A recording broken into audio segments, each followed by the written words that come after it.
Once upon a time in a faraway kingdom, there lived a beautiful princess named Aurora. She was known throughout the land for her kindness and grace. But sadly, she was also cursed by an evil fairy to prick her finger on a spinning wheel and die before the sun set on her 16th birthday.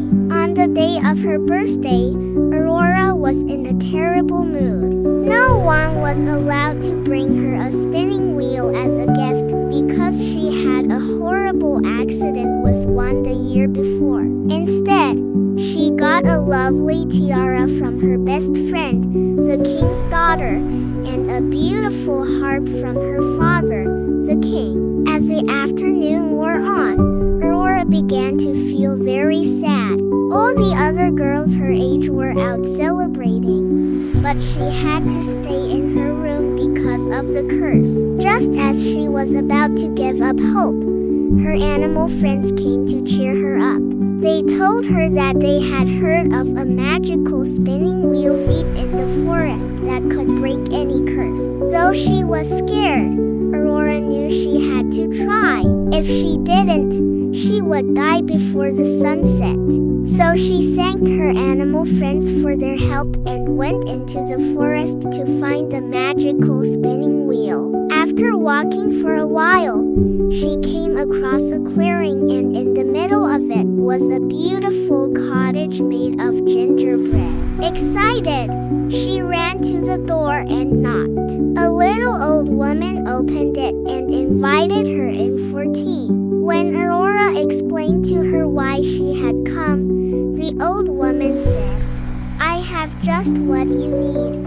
She led Aurora to a spinning wheel in the corner of the room and told her to sit down and spin some yarn. As soon as Aurora touched the wheel, though, she felt a sharp pain in her finger. She cried out and looked down to see blood running down the shaft of the wheel.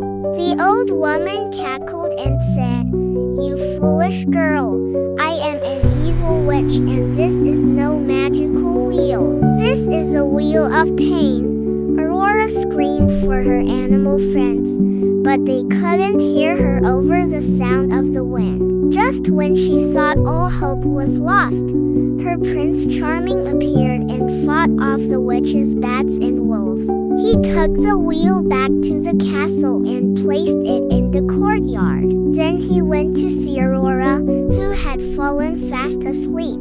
He leaned down and kissed her, and at that moment, the curse was broken. Aurora woke up and the two of them were married 3 days later. They ruled over the kingdom together and were known throughout the land for their kindness and love for each other. The evil fairy was so mad that the curse hadn't worked that she turned herself into a giant bird and flew away. She spent the rest of her days searching for a new princess to curse. And that, my little ones, is a story of Sleeping Beauty. Now it's time for bed. Go wash your face, brush your teeth, and put on your pajamas. Sweet dreams.